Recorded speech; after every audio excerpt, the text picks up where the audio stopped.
꺼지지 않는 회복의 불길이라는 제목으로 말씀을 나누겠습니다.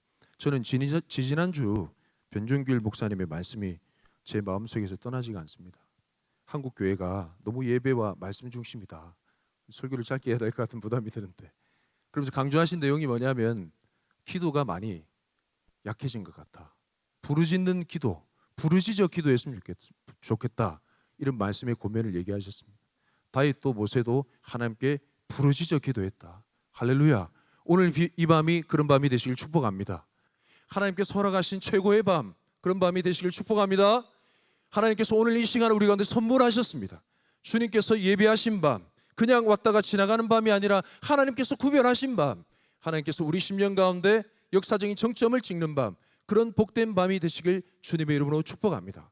어떤 일이 있을지는 우리는 아무도 모릅니다.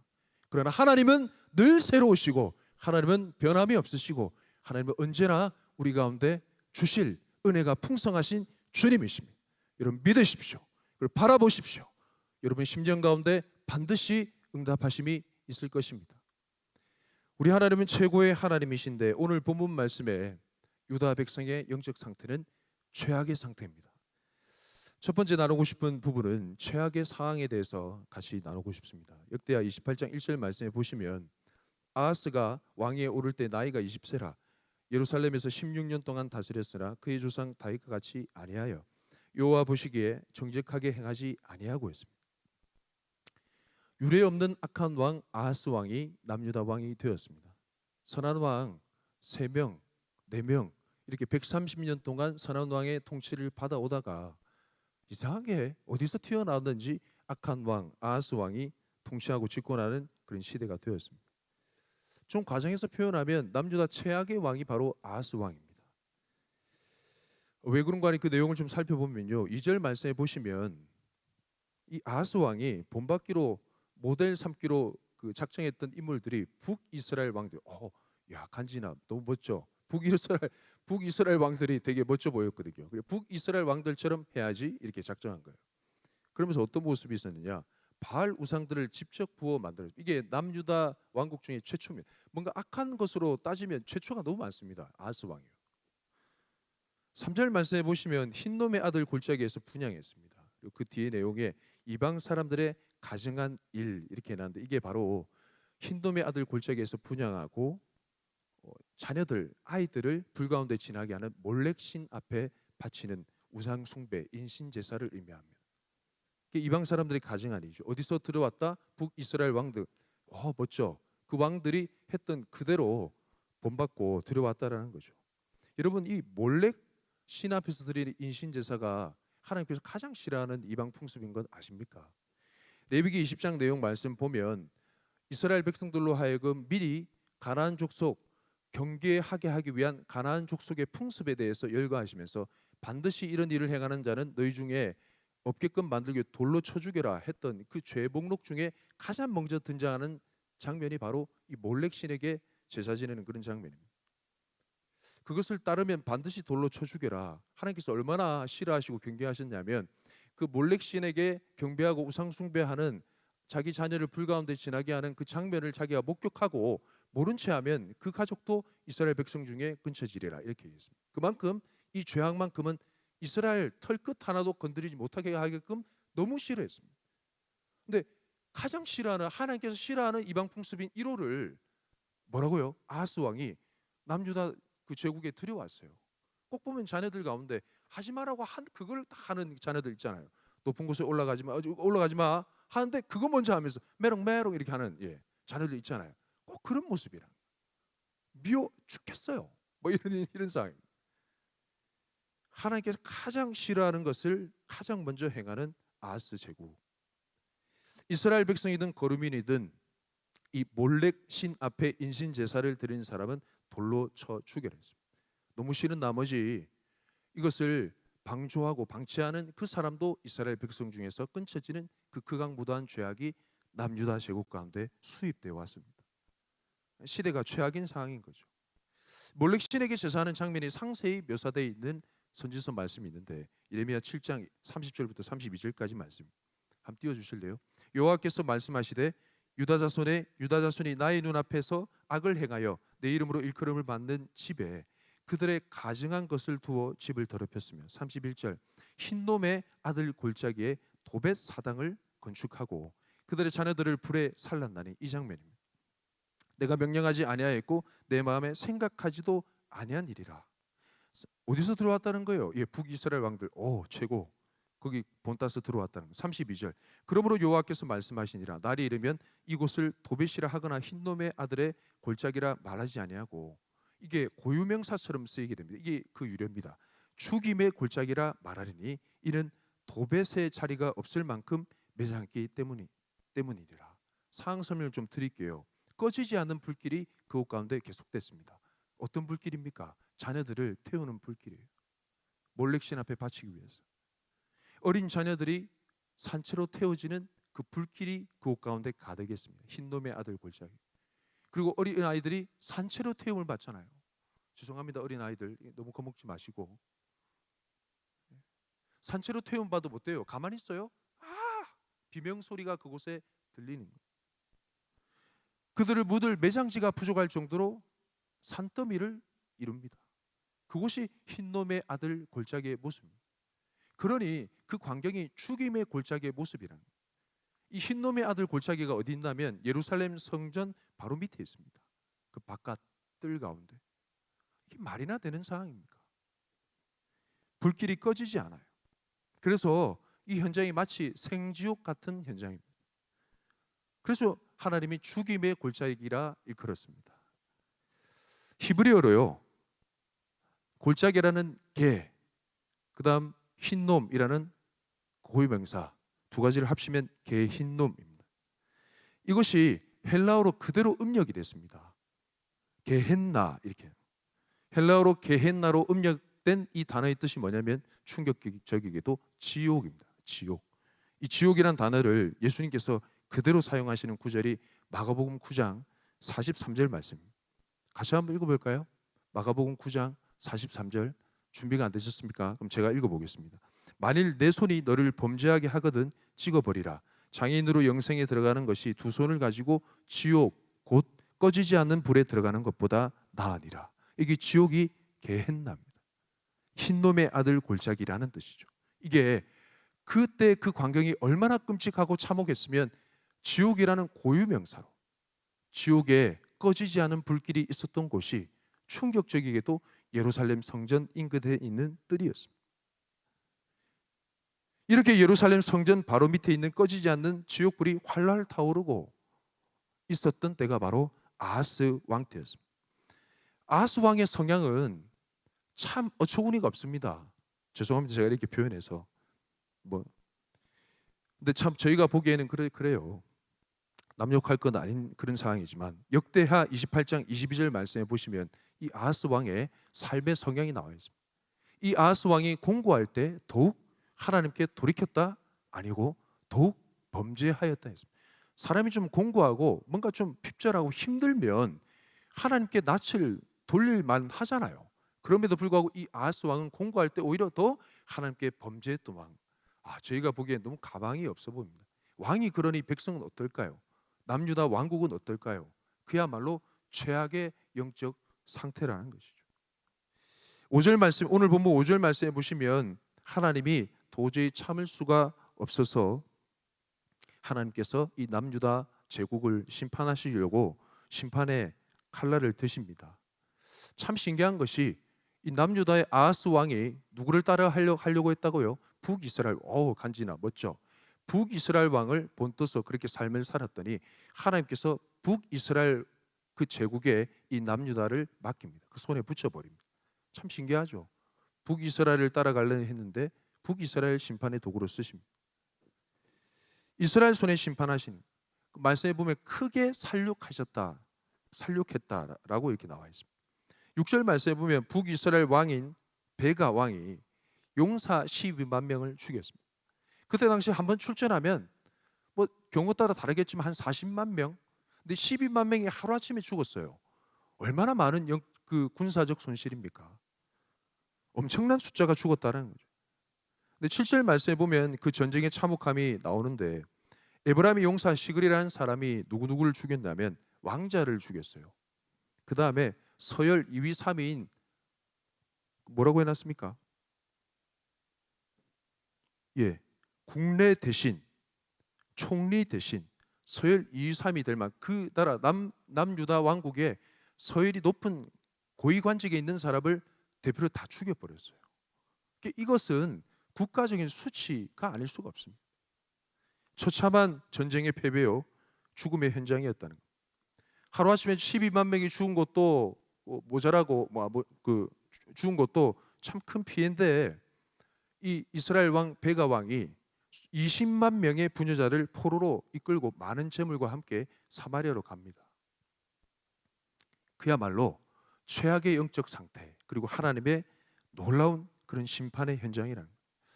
여러분, 이쯤 되면 이 나라에게도 소망이 있을까? 별로 그런 소망이 안 보이잖아요. 말씀을 통독하면서 읽어가는 저에게도 참 이 이후에 어떤 그런 스토리가 이어질까? 별로 이제 마음에 기대감이 없더라고요. 근데 참 신기한 게 이후에 전혀 기대치 못한 최고의 반전 드라마가 나옵니다. 이전의 상황은 최악의 상황이었습니다. 근데 이후에 최고의 반전이 등장한다. 한번 좀 살펴볼까요? 역대하 28장 9절 말씀. 한 인물이 등장합니다. 말씀을 같이 한번 읽어봅시다. 시작. 그곳에 여호와의 선지자가 있는데 이름은 오뎃이라. 그가 사마리아로 돌아오는 군대를 영접하고 그들에게 이르되 너희 조상의 하나님 여호와께서 유다에게 진노하셨으므로 너희 손에 넘기셨거늘 너희의 노기가 충천하여 살육하고. 하나님의 주권으로 남유다를 진노하시고 심판하셨습니다. 북이스라엘 손에 넘기셨다라는 거죠. 북이스라엘은 그냥 하나님의 심판의 도구에 불과합니다. 그가 뭐가 잘났거나 하나님의 쓰시기에 합당하거나 그런 것 아니고 하나님의 심판의 도구, 그냥 그 손에 붙이신 거예요. 워낙 남유다가 하지 말라고 한 것마다 다 하니까 하나님이 정신 차리게 하기 위한 심판의 도구일 뿐인데 북이스라엘이 선을 넘어버렸습니다. 그들의 분노의 감정이 하늘을 찌르듯 하며 그 감정에 따라서 말씀에 나와 있는 대로 노기가 충천하여 그들을 마구 죽여버리게, 하루아침에 12만 명을. 계속되는 오뎃 선지자의 뼈 때리는 말이 있습니다. 역대하 28장 10절 다음 절 말씀에 같이 한번 읽어볼까요? 시작. 이제 너희가 또 유다와 예루살렘 백성들을 압제하여 노예로 삼고자 생각하는도다. 그러나 너희는 너희의 하나님 여호와께 범죄함이 없느냐? 오뎃 선지자는 그 북이스라엘의 영적 상태에 대해서 뼈 때리는 얘기를 하는 거예요. 야, 너희들은 지금 심판의 도구일 뿐이야. 그런데 왜 오바해? 왜 선을 넘어? 유다와 예루살렘 백성들을 압제하여 왜 노예로, 하나님이 하지 말라고, 레위기 말씀에 하지 말라고 규례하고 명령한 그것을 하려고 하느냐? 왜 죄를 더하려고 하지? 너희들은 죄가 없어? 너희들은 하나님 앞에 떳떳해? 이 말입니다. 그때 당시 북이스라엘의 영적 상태도 남유다 못지않게. 왜요? 남유다의 죄악이 어디로부터 수입이 됐어요? 북이스라엘 왕들, 그들도 정말 애들 말로 상태가 메롱이었어요. 아이들 요즘 이렇게 표현하더라고. 어린이집에서 이렇게 배워왔습니다. 생각 주머니가 아프다. 북이스라엘의 생각 주머니가 많이 아픈 거죠. 많이 아파요. 북이스라엘 영적 상태도 정말 힘든 상황. 그것을 아모스 선지자가 낱낱이 고백한 장면이 있습니다. 아모스 2장 6절부터 12절까지 말씀인데요. 6절의 말씀에 보시면 여호와께서 이와 같이 말씀하시되 이스라엘의 서너 가지 죄로 말미암아 내가 그 벌을 돌이키지 아니하리니 이는 그들이 은을 받고 의인을 팔며 신 한 켤레를 받고 가난한 자를 팔며. 이것은 불의한 의인에 대한 불의한 재판과 판결을 얘기합니다.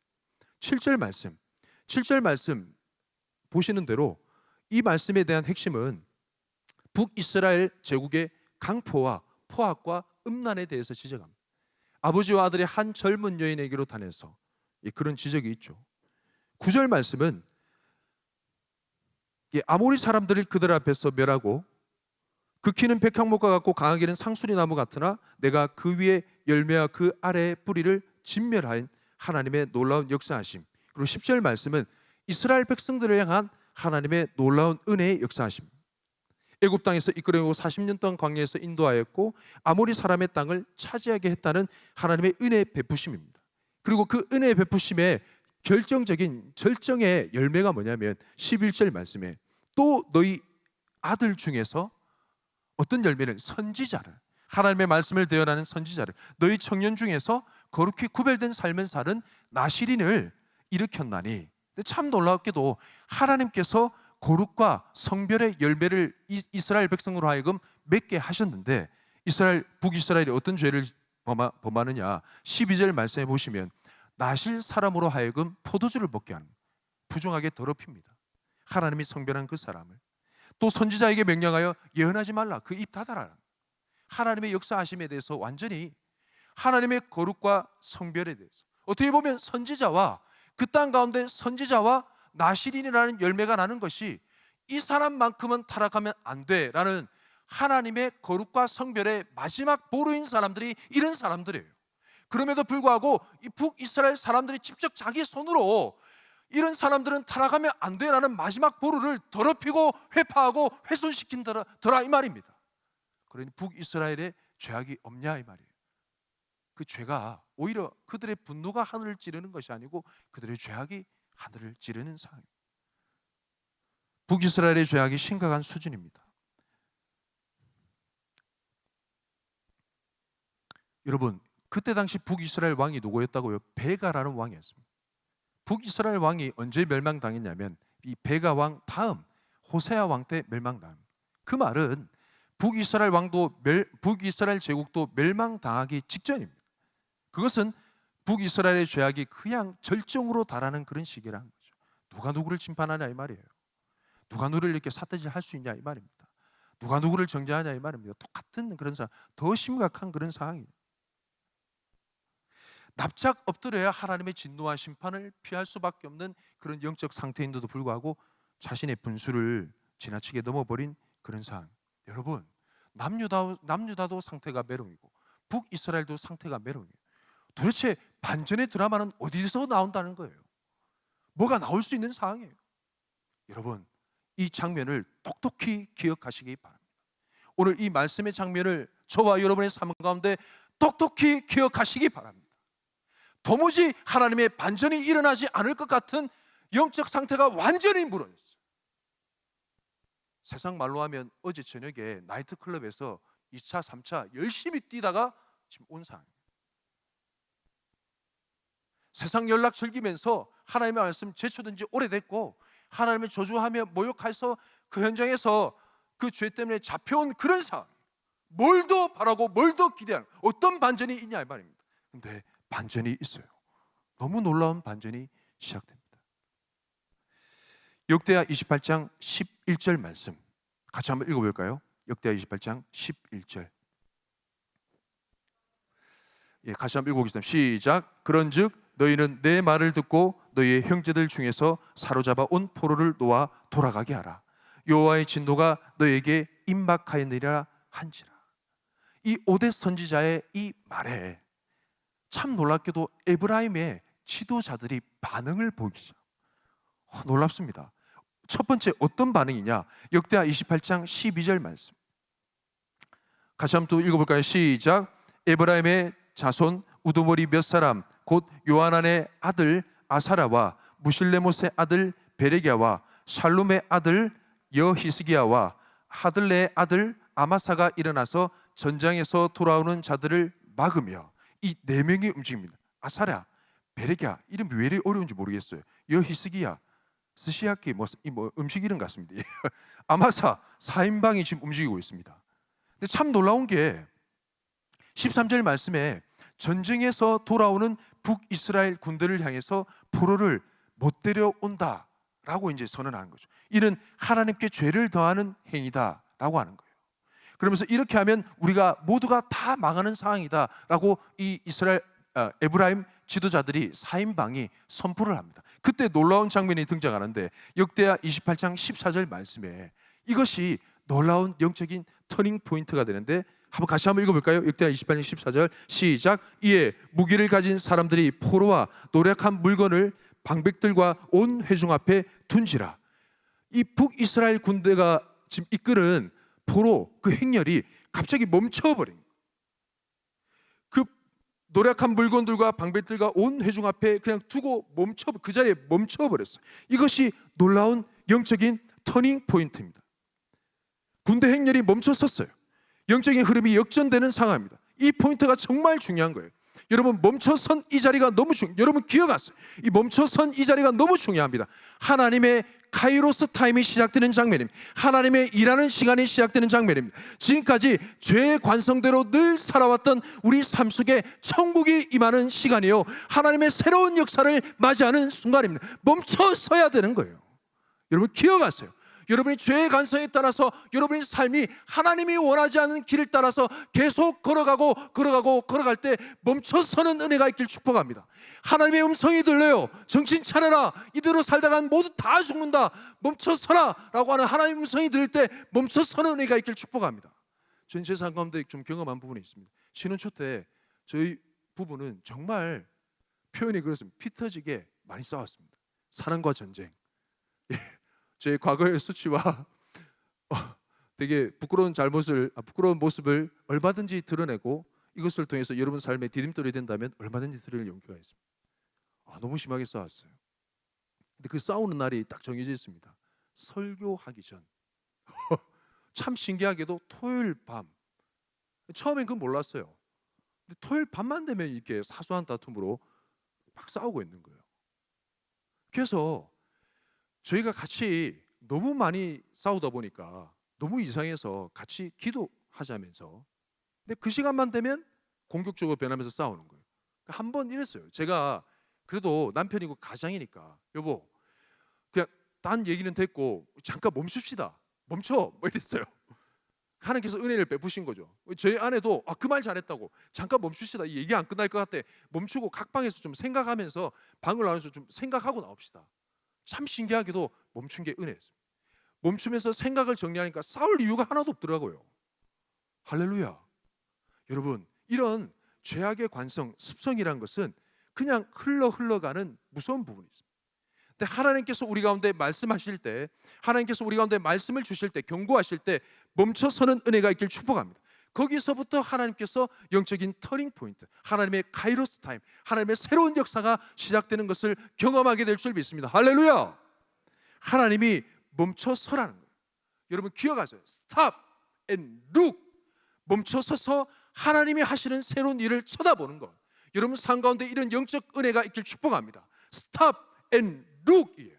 한번 따라해 볼까요? Stop and look. 멈춰서서 바라보는 거예요.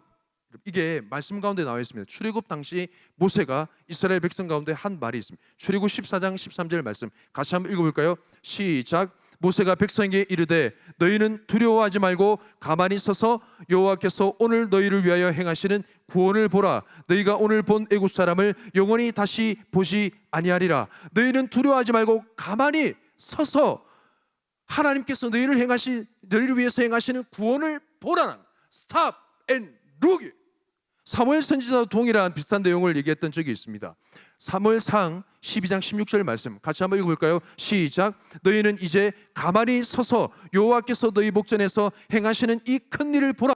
Stop and look. 가만히 서서, 멈춰 서서 내가 하고자 하는 내 일과 내 욕심과 내 죄악의 관성이 아니라 가만히 서서 멈춰 서라는 거예요. 그럼 뭘 보라는 거예요? 하나님이 행하신 구원, 하나님이 행하신 크고 놀라운 일. 거기서부터 우리 인생의 대반전의 드라마가 시작되는 것입니다. 할렐루야. 여러분 반드시 기억하십시오.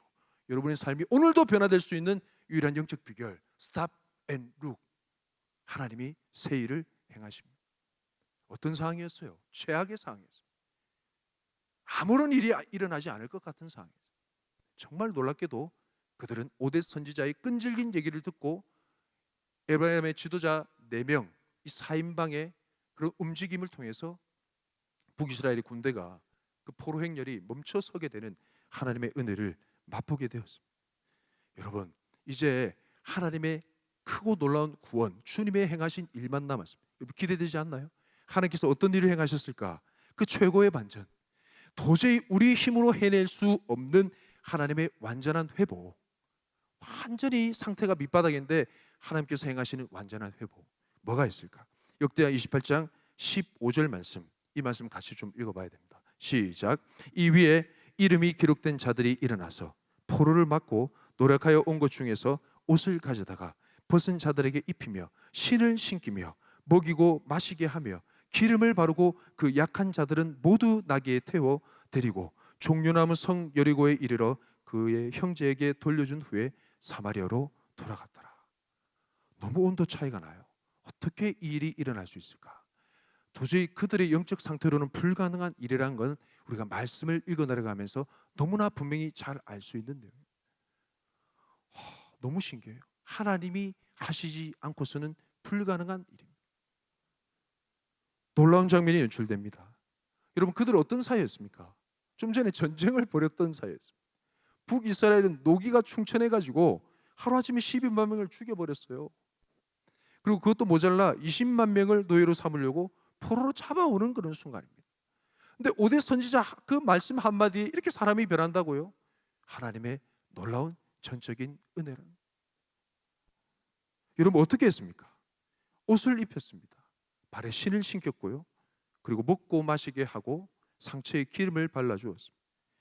도리어 약한 자들은 나귀에 태우고, 여러분 거리가 얼마나 되는지 아세요? 60km가 넘는 거리를 이틀에 걸려 여리고까지 이르러 가서 형제들에게 그 포로 부녀자들을, 애도 있고 얼마나 걱정 많았을까요?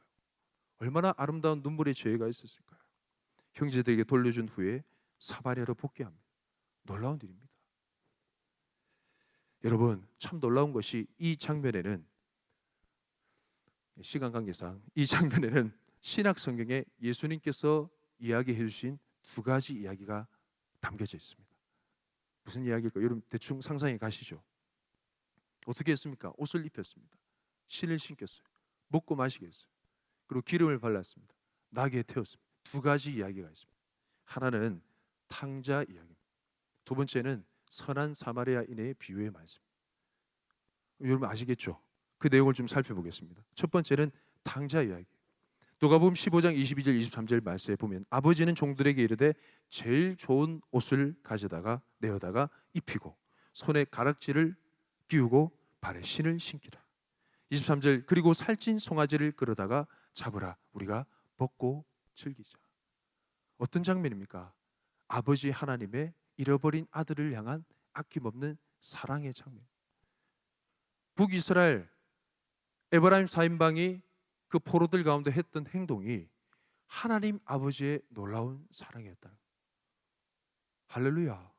두 번째, 선한 사마리아인의 비유입니다. 누가복음 15장 33절부터 35절까지 말씀. 어떤 사마리아 사람은 여행하는 중 거기 이르러 그를 보고 불쌍히 여겨 34절 가까이 가서 기름과 포도주를 그 상처에 붓고 싸매고 자기 짐승에 태워 주막으로 데리고 가서 돌보아 주니라. 이후에 묻죠. 누가 이 강도 만난 자의 이웃이 되겠느냐? 자비를 베푸는 자이니다. 지금 이 선한 사마리아인의 비유에서는 어떤 내용이 있는가? 진정한 이웃 사랑에 대해서 나와 있습니다. 여러분, 이 15절, 오늘 본문 말씀의 이 15절 어떤 내용이 숨겨져 있어요? 하나님 아버지의 사랑이 담겨져 있습니다. 두 번째, 진정한 이웃 사랑이 담겨져 있습니다. 하나님의 사랑과 이웃 사랑이 담겨져 있어요. 하나님의 놀라운 계명 말씀입니다. 율법의 완성, 이 한 절이에요. 놀랍지 않습니까? 그들의 영적 상태는 최악이었어요. 근데 하나님의 전적인, 하나님의 선지자의 그 말씀을 듣고 하나님의 전적인 은혜로 말미암아 한 번 했던 행동이 율법의 완성, 하나님의 놀라운 사랑의 결정체였습니다. 이것이 도대체 우리에게 어떤 메시지를 안겨다 줄까요? 말씀을 좀 더 깊이 살펴볼 필요가 있습니다. 역대하 28장 15절의 역사는 하나님 사랑과 이웃 사랑의 결정체입니다. 여러분, 이것을 누가 감당했다고 오늘 말씀에 나와 있습니까? 15절 말씀 첫 번째 보면 이 위에 이름이 기록된 자들 이랬습니다. 성경 말씀에 이유 없이 쓰여진 구절이 하나도 없어요. 참 재밌습니다. 죄송합니다. 제가 말씀을 준비하면서 너무 재밌더라고요. 이 위에 이름이 기록된 자들 하니까 이 이름의 의미를 좀 알고 싶더라고요. 이름이 기록된 자들이라 하니까 그 이름을 강조하는 하나님의 말씀에 따라서 이 이름의 뜻에 대해서 살펴봤습니다. 그 네 명의 이름이 어떻냐면 아사랴, 그리고 베레갸, 여히스기야, 아마사. 제가 아까 이 이름 뜻을 알고 난 이후에 일본 음식 같다 이걸 좀 회개했습니다. 아사라 이름 뜻이 어떠냐면요, 여호와께서 그를 도우신다라는. 베레가라는 이름의 뜻은 뭐냐면 여호와께서 복을 주신다 이름 뜻입니다. 여히스기야는 여호와의 힘, 여호와의 능력을 얘기하고, 아마사는 놀라지 마세요, 무거운 짐진 자라는 의미. 야, 놀랍지 않습니까? 하나님의 사랑의 완전 결정체, 누가 감당한다고요? 하나님께서 당신을 도우십니다. 여러분 걱정하지 마세요. 하나님 당신을 도우세요. 이 이름의 뜻을 가진 사람이 하는 거예요. 하나님께서 당신에게 복을 주십니다. 이 이름의 뜻을 가진 사람이 하는 거예요. 하나님이 당신에게 힘을 주십니다. 할렐루야! 이 이름의 뜻을 가진 사람이 하는 거예요. 하나님이 당신의 모든 무거운 짐을 대신 짊어지십니다. 여러분 걱정하지 마세요. 이게 바로 이 4인방의 이름 뜻입니다. 여러분, 그리고 또 한 가지 반드시 기억해야 될 사람의 이름이 있습니다. 이 말씀을, 하나님의 말씀을 대언했던 선지자 이름이 무엇이었을까요? 오데시라는 선지자. 이 오데시라는 이름의 뜻이 놀랍게도 회복자라는 의미입니다. 이 말씀, 그 이름의 뜻을 마음에 새기는 순간 하나님의 말씀이 놀라운 파장처럼 제 심령 가운데 다가왔습니다. 상태가 완전 메롱이었어요. 바닥, 마이너스 중에 마이너스입니다. 도저히 어떤 반전도 일어날 수 없을 것 같은 상태. 근데 하나님의 놀라운 그런 역사하심, 그 4인방의 이름, 하나님께서 당신을 도와주십니다. 걱정하지 마세요. 하나님께서 당신에게 복을 주십니다. 절망하지 마세요. 하나님의 당신의 힘이 되어주십니다. 하나님이 당신의 무거운 짐을 짊어주십니다. 하나님은 회복의 하나님이십니다. 이것만 읊어도 놀라운 구원의 메시지가 되는 거잖아요. 근데 이 4인방이 움직이는 거예요. 오대 선지자가 계속 얘기하는 거예요. 이 이름의 뜻을 아는 이스라엘 백성들이 이 말씀을 읽을 때마다 어떤 마음이 들까요? 우리 이스라엘 백성, 남유다도 그렇고 북이스라엘도 그렇고 너무나 영적인 상황이 바닥이지만 이 이름 뜻을 아는 이스라엘 백성들이 이 말씀을 대할 때마다 어떤 마음으로 받아들일까요? 아무리 절망적인 순간에도 우리 포기하지 맙시다. 아무리 힘든 순간에도 절망하지 맙시다. 하나님이 우리를 도우십니다. 하나님이 우리에게 복을 주십니다. 하나님이 우리의 힘이 되십니다. 하나님이 우리의 모든 무거운 짐을 대신 짊어져 주십니다. 하나님은 우리를 회복하시고야 마십니다.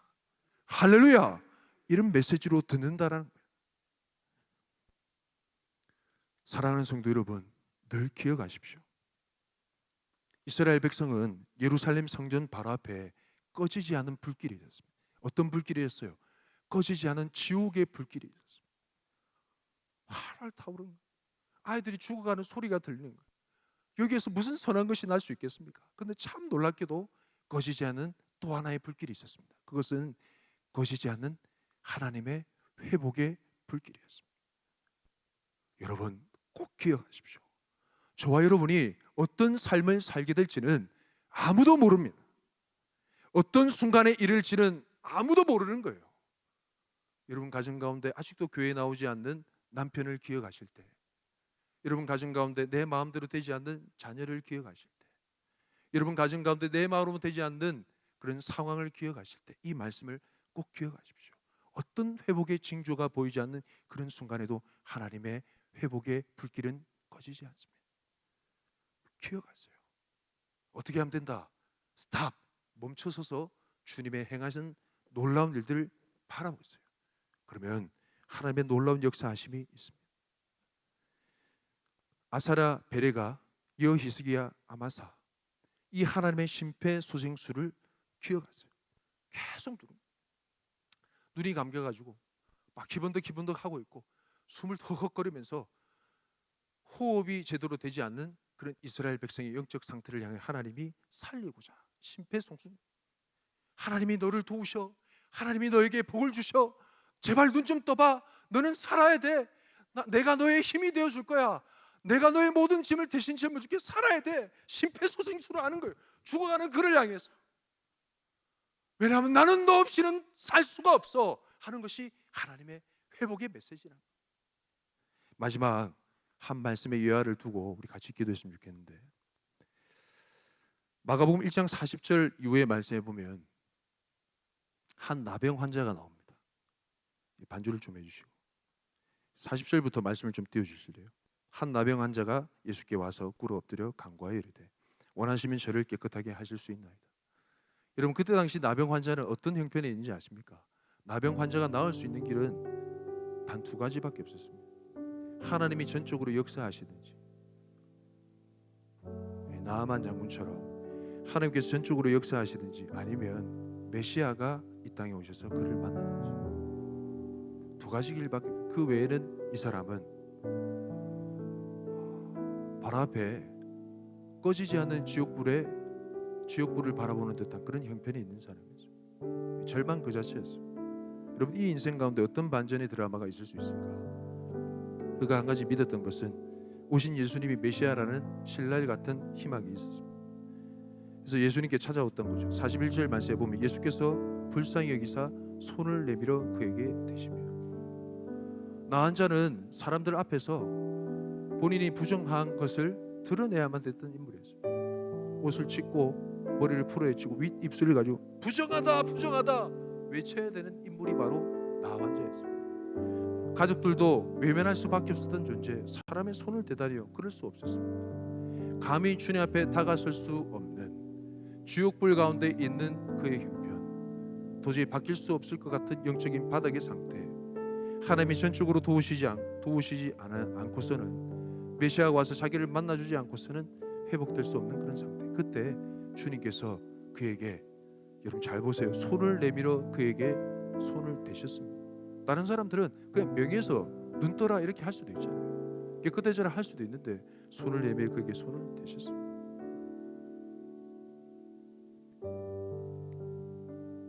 여러분, 이것이 무엇을 의미할까요? 하나님의 그를 향한 꺼지지 않은 회복의 불길을 의미합니다. 아무도 그 사람에게 손을 댈 수 있는 사람 없었습니다. 아무도 그 인생을 바꿀 수 있는 사람 없습니다. 그러나 우리 주님은 그를 향한 꺼지지 않는 회복의 사랑의 불길이 있었습니다. 그러면서 주님께서 말씀하십니다. 내가 원하노니 깨끗함을 받으라. 주님께서 더 원하신다는 거죠. 나병 환자가 본인이 나병을 낫기를 원하는 그 마음보다 우리 주님께서 이 나병이 고침받기를 더 원한다. 주님의 사랑을 먼저 그 인생 가운데 풀어주시고, 그리고 그 병을 고쳐주셨습니다. 회복의 반전의 드라마가 시작된 것이죠. 42절 말씀, 곧 나병이 그 사람에게서 떠나가고 깨끗하여진지라. 사랑하는 성도 여러분, 하나님의 구원의 손이 짧습니까? 하나님의 구원의 능력이 없습니까? 우리 편견에 이건 도저히 불가능한 상황이야, 오늘 이 밤에 그 하나님의 전적인 구원을 신뢰하지 못했던 우리 마음을 회개했으면 좋겠습니다. 하나님은 북이스라엘과 남유다의 절망적인 상황 속에서도 꺼지지 않은 회복의 불길을 통해서 이스라엘 백성을 회복시키고야만은 전능하신 하나님이신 줄 믿습니다. 할렐루야. 오늘 이 밤에 주님의 꺼지지 않은 회복의 불길이 저와 여러분의 심령 가운데 뜨겁게 불타오르는 역사적인 밤이 되길 주님의 이름으로 축복합니다.